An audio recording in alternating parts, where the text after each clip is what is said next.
Welcome to Catching the Octopus podcast, season 2. Yay.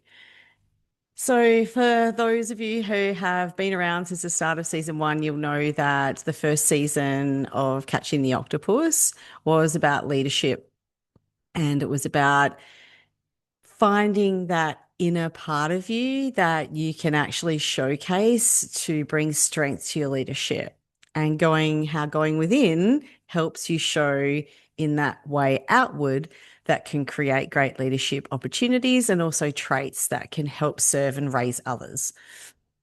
And I really enjoyed that season of the podcast. I met some amazing people, had some amazing conversations, and just got to listen to some great stories of other people out there that are leading in conventional, for some of them, ways and unconventional ways as well for some of my guests. And it really brought me a lot of joy to do the podcast.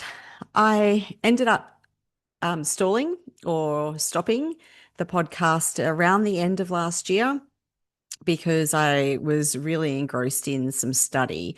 So I'm doing some more university study, as I tend to do, and it really was taking up a lot of my time. So I've completed the bulk of that real main core work, which has freed up a little bit more time again. And I thought, hey, why not start the podcast again? But this season, I wanted to do something a bit different.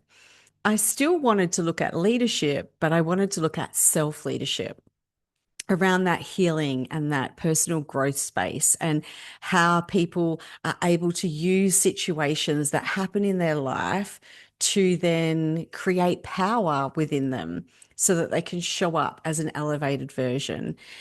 And I think I wanted to do this because that's kind of the theme of my life. I'm definitely not someone who has coasted through life without any challenges. Definitely have my challenges. And I may from time to time open up about those challenges on the podcast. And I feel like they gave me gold. I don't know how else to say it. They gave me something that living a life of normalcy wouldn't have given me. They gave me drive.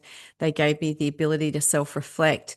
They gave me so much pain from time to time that it pushed me out of the place that I was in. I couldn't stay there. I had to grow. I had to extend. I had to move into territories that were unfamiliar and find a way to embrace them. I had to look at my mindset, how I showed up, the way my thoughts infected the rest of my existence, the rest of my reality.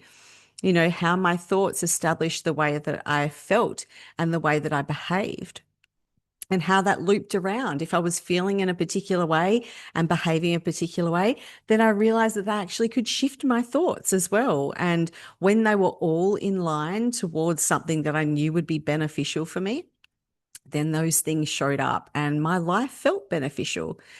So even through the times where I was challenged, when I didn't see it as a challenge, when I saw it more as an opportunity or as a gift, that shifted. And I know for a lot of people that's not easy. I know from personal experience, I'm not able to do that all the time. And there are some things that do happen in our lives that make us question, why me? Or that prevent us from being able to see a silver lining because of the depth of trauma or because of the evilness that surrounds some of those occurrences. I get it. I really do get it. And not that I'd say I've had the worst life, because I definitely haven't. There's people out there that have experienced worse things than me. I'm 100% sure of it. But I definitely haven't had an easy life. And so there are some of the things that I've been through that did have me questioning, why me? This was unfair. It was evil. How can this be a silver lining? And fortunately for me, I was able to push through and find some of the benefits of what that gifted me, whether that was just more resilience or strength, whether that was the ability to communicate with other people who may have gone through similar things, be able to show them empathy, be able to maybe gift them some hope that their life can be better once they do their healing. You know, there's so many things that I feel like I'm grateful for even for those hardest times. So, so I'm still doing the leadership element. Oi. So I'm still doing the leadership element in. So that's just a short snippet for what you might be able to expect in the rest of this podcast. I will be having guests on like I did last time. It won't be predominantly all about guests. I will just be sharing different things about how healing can help you in different concepts using different modalities.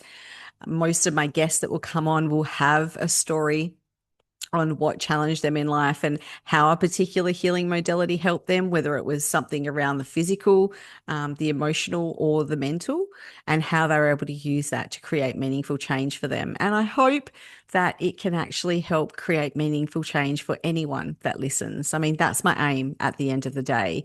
Is the podcast for me is a way to be able to share with the greater community, possibly some tools, possibly just some stories that you can relate to that make you feel like you're not so alone, and maybe even possibly some inspiration to embrace your own healing journey and create awesomeness in the world around you. So thanks for continuing to listen, and I look forward to seeing you again on the next episode.